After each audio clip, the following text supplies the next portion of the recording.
বন্ধুরা, তোমরা সকলে কেমন আছো? আশা করি রাধা মাধবের কৃপায় তোমরা সকলে ভালো আছো, সুস্থ আছো। সকালবেলা থেকে ব্লগটা স্টার্ট করছি। দেখো, সকালবেলায় আমি ঘরে পুজো করে নিচে এসেছি, যেহেতু ফোনটা আমার নিচে রয়েছে। এবার আমি তো রাধা মাধবকে তোমাদেরকে দর্শন করাবো, সে কারণে ফোনটা নিতে এসেছি। তাই এসে দেখছি ওর বাবাও পুজো করছে, মালা পরিয়ে দিচ্ছে ঠাকুরকে, আর মেয়ে ওইদিকে কাজ করছে। দেখেছো, ঠাকুরটা দর্শন করাতে পারছি না, ওই দিকটায় মুখ পুজো করছে। এই যে মালাটাটা সব রেডি করে নিয়েছে। চলো তাহলে এবার ঘরে চলে যাই, গিয়ে আমি রাধা মাধবকে তোমাদেরকে দর্শন করাই। চলো তাহলে রাধা মাধবকে দর্শন করাই।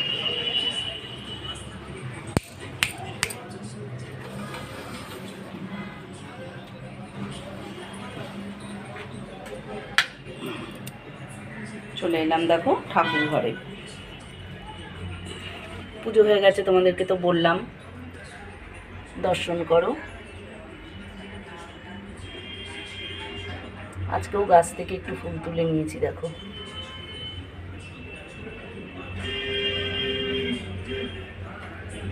লিশোনাকে বলো কেমন লাগছে, ফুলের মধ্যে বসে আছে। আজ মঙ্গলবার, তাই তার আমাকে একটা জবার মালা পরিয়ে দিয়েছি। দেখো, সুন্দর করে ভোলানাথকে সাজিয়ে দিয়েছি।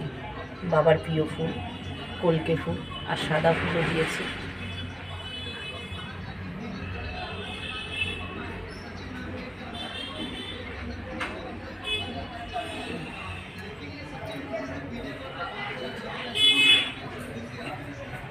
ভোগ দর্শন করো, সাথে থাকো। প্রসাদটা আমি নামিয়ে নিই। আসলাম দেখো দুপুরের রান্নায়। কড়াই বসিয়ে দিয়েছি, আমার কড়াইটা গরম হয়ে গেছে, তাতে আমি দিয়ে দেবো তেল।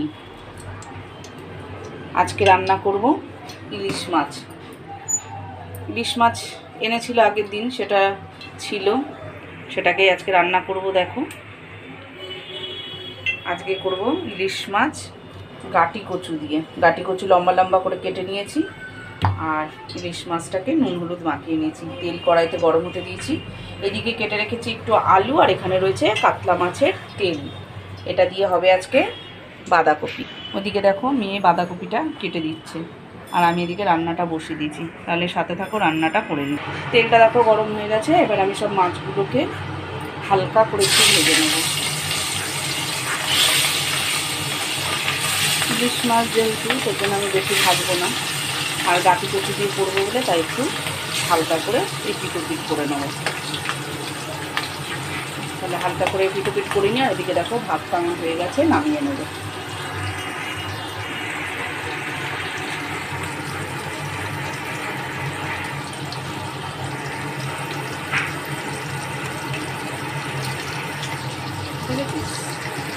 এটা মাছটা দেখো আমার দুপিটি লাল লাল, মানে হালকা লাল হয়ে গেছে। এবার আমি সব মাছগুলোকে তুলে নেব।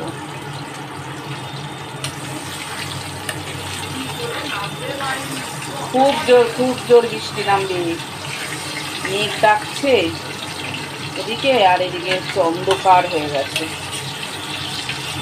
2-3 দিন ধরে একটানা হলো বল, তারপর আবার একটু কমে কালকে দিল কড়া রোদ, আজকে আবার ভাসিয়ে দেবে মনে হচ্ছে। একদম অন্ধকার হয়ে গেছে রাতের মতো। চলো মাছগুলো সব তুলে নিয়েছি। ফোড়নে দিয়ে দেবো একটু কালো জিরে,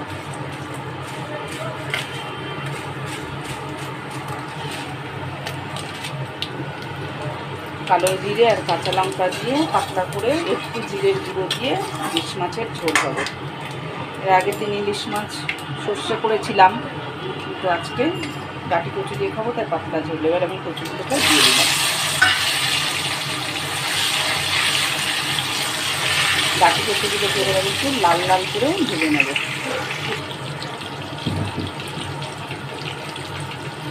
দিয়ে দেবো দেখো এটা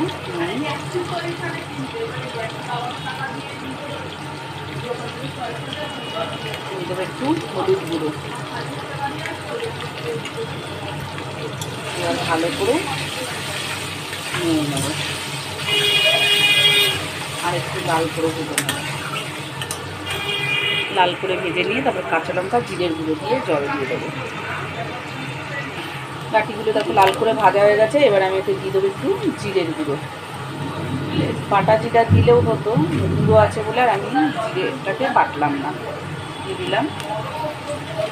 আর কাঁচা লঙ্কা বেশ খানিকটা ভেঙে ভেঙে দিয়ে দেবো। সবসময় যদি ইলিশ মাছ যদি শস্য দিয়ে না ভালো লাগে, এরকম পাতলা ঝোল করে খাবে গাঁটি কচু দিয়ে, বা মান কচু, শোলা কচু, মিষ্টি কুমড়ো, যাই দিয়ে করো না, এরকম পাতলা ঝোল করবে, দেখবে খেতে খুব টেস্টি হবে। একটুখানি নেড়ে চেড়ে তারপর জল দেবো। দেখো জিরের গুঁড়োটা দিয়ে বেশ ভালো করে আমি নেড়ে নিয়েছি, লঙ্কাটা দিয়ে। এবার আমি এতে দিয়ে দেবো জল। কিচ্ছু না, পুরো সিম্পল, একদম সিম্পল, কিন্তু খেতে খুব টেস্ট। আমার তো খুব ভালো লাগে। গাঁটি কচু তো আমার খুবই প্রিয়, আর তার মধ্যে হচ্ছে ইলিশ মাছ দিয়ে রান্না করলে তো আরও টেস্টি হবে। দেখো জল দিয়ে দিলাম। এবার আমি ঢাকা দিয়ে দেবো গাঁটি কচুটা সেদ্ধ হওয়ার জন্য। দেখো তোমাদেরকে তো বললাম যে খুব অন্ধকার হয়ে গেছে, আর মুষলধারায় মনে হচ্ছে নামবে, সত্যি সত্যি নেমে গেল। দেখেছো অঝরে বৃষ্টি, মানে ছাদ থেকে জল পড়ছে, বুঝতেই পারছো যে কী হারে তাহলে বৃষ্টিটা হচ্ছে। আর মেঘও ডাকছে সেরকমভাবে, দেখো দেখেছো কীভাবে বৃষ্টি হচ্ছে, খুব জোরে এসছে।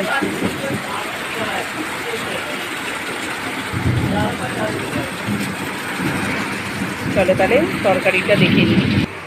গাঁটি কচুটা দেখো প্রায় আমার সেদ্ধ হয়ে এসছে, সামান্য একটু বাকি। এখন আমি মাছগুলোকে দিয়ে দেবো। মাছটা দিয়ে আর কিছুক্ষণ ফোটালে পরে আলু দিয়ে গাঁটি কচুটাও সেদ্ধ হয়ে যাবে, আর মাছের মধ্যে নুন ঝোল সব ঢুকে যাবে। আর একটুখানি রেখে তারপরে বন্ধ করে দেবো। ঢেকে দিলাম। দেখো অনেক ফুটে গেলে তারপরে তরকারিটা নামিয়ে নেব। বাঁধাকপির জন্য দেখো কড়াই বসিয়ে দিয়েছি, তাতে দিয়ে দিলাম তেল।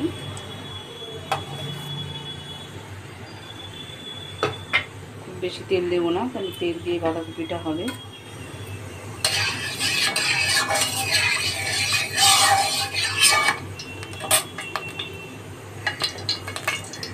দিয়ে দেবো একটু গোটা জিরে।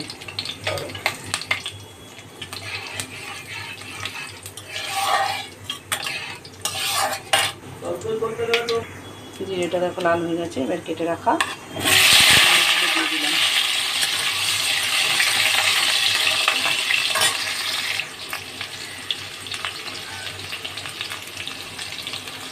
দিয়ে দেবো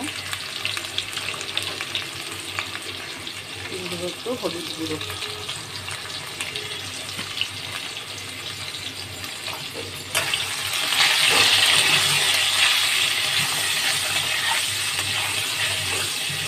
এবার আলুটাকে একটু লাল লাল করে নেব। আলুটা দেখো লাল হয়ে গেছে। এবার আমি মাছের তেলটাকে দিয়ে দেবো।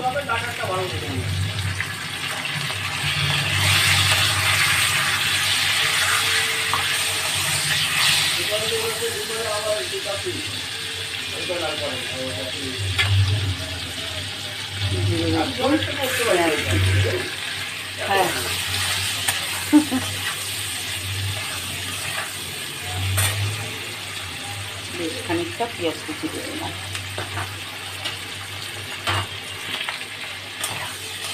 পেঁয়াজটাকে খুব ভালো করে ভেজে নেব, লাল লাল করে। আলু, মাছের তেল আর পেঁয়াজগুলো ভালো করে লাল লাল করে নেব।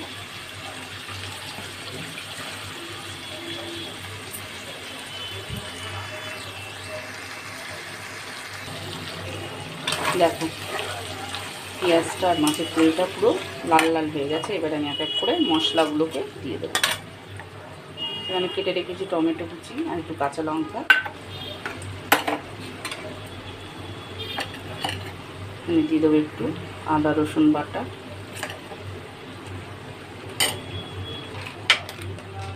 দিয়ে দেবো একটু হলুদ গুঁড়ো,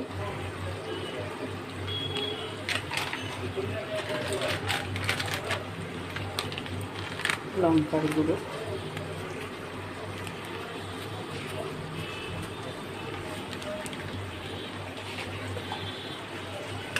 এবার এগুলোকে ভালো করে কষিয়ে নেব।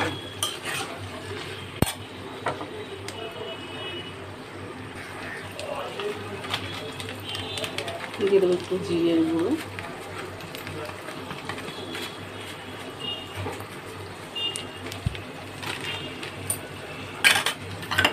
আর একটু মিষ্টি।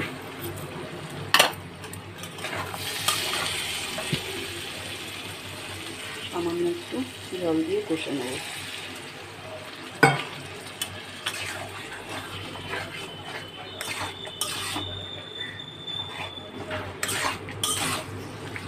আবারও 1 মিনিট মতো কষিয়ে নেব। ভালো করে কষানো হয়ে গেছে, দেখো মশলা থেকে তেল ছেড়ে দিয়েছে। এবার আমি বাঁধাকপিগুলোকে দিয়ে দেবো। সেদ্ধ করে রেখেছিলাম আমি বাঁধাকপিটা, প্রেসারে একটা সিটি মেরে নিয়ে জলটা ঝরিয়ে নিয়েছি। এবার বাঁধাকপিটা দিয়ে ভালো করে মিক্স করে নেব।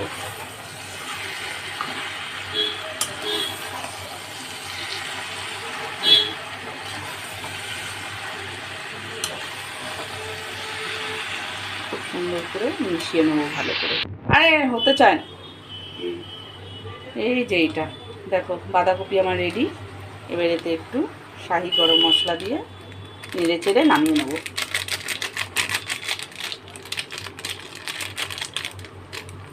বেশি নেই গরম মশলা, অল্প আছে, শোনো যা আছে এতেই হয়ে যাবে। হ্যাঁ অনেক শুকনো শুকনো করে দিয়েছি, পুরো জল নেই কোনো বাঁধাকপিতে। বেরায়নি গন্ধ?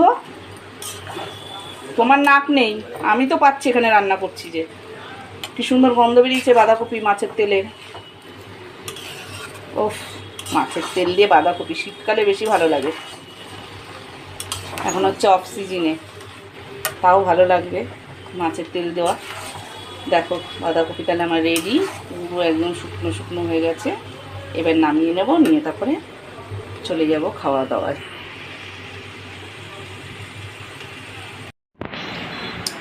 বিকেলের স্ন্যাক্সে দেখো নিয়ে নিয়েছি চিকেন। ছোট ছোট করে চিকেনগুলোকে কেটে নিয়েছি, এর মধ্যে একটু কর্নফ্লাওয়ার দিয়ে দিয়েছি। এবার এর মধ্যে আমি দিয়ে দেবো, আর এখানে নিয়ে নিয়েছি দেখো আরও খানিকটা চিকেন, যেটাকে ছোট ছোট করে কেটে নিয়েছি। এটাকে রাত্রিবেলা করবো আমি চিলি চিকেন। এটাকেও রেডি করে রেখে দেবো, আর এটাকেও রেডি করে নেব। এর মধ্যে দিয়ে দেবো দেখো আদা রসুনের পেস্ট, একসাথেই দুটোই ম্যারিনেট করে নেব। দুটো একসাথে মেখে রেডি করে রেখে দেবো। দিয়ে দিচ্ছি দেখো নুন আন্দাজ মতো দিলাম, আন্দাজ মতো নুন, অল্প একটু লাল লঙ্কার গুঁড়ো দিয়ে দেবো। ঝাবে সেই হিসেবেই নেবে, আমি বেশি না অল্প অল্প দিয়ে দিলাম। এখানে দেবো গোলমরিচের গুঁড়ো, এর মধ্যে দিয়ে দেবো ছেড়ে দিয়ে দেবো একটা ডিম।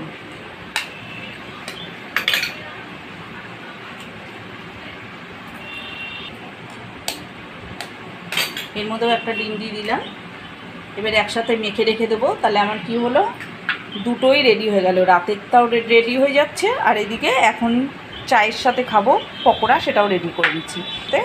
ভালো করে মেখে নেব, রেডি করে নেব। সব রেডি করে রেখে দিচ্ছি, তাহলে তাড়াতাড়ি রাত্রিবেলা রান্নাটা হয়ে যাবে। এটা এখন অল্প করে অ্যারারুট দিয়ে মেখে নিচ্ছি, আবার পরে এর থেকে তো জল ছাড়বে, তখন আবার খানিকটা দিয়ে মেখে নেব। চলো তাহলে আমি মেখে রেডি করে নিলাম।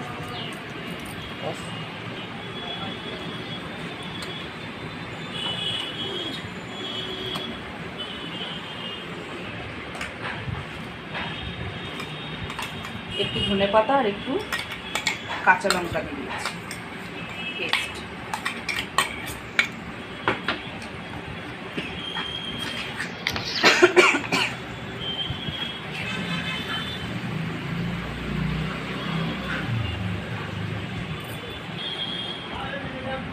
আর একটু কর্নফ্লাওয়ার দিয়ে দিলাম, লেবুর রস আর কর্নফ্লাওয়ার আর একটু দিয়ে নিলাম, নিয়ে মেখে নেবো ভালো করে। এবার এবার কিছুক্ষণের জন্য রেস্টে রেখে তারপর এগুলো গরম গরম ভেজে নেবো।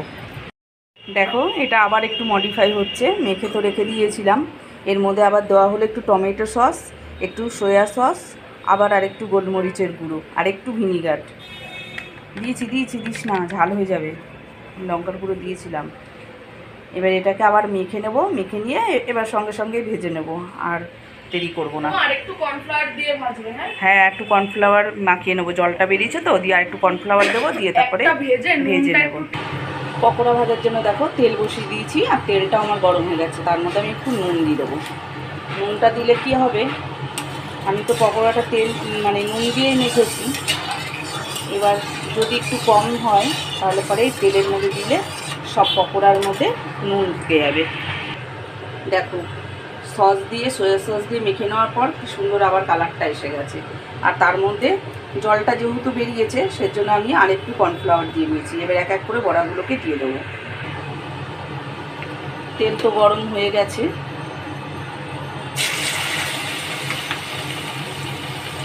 চামচ দিয়েই দিয়ে দিচ্ছি।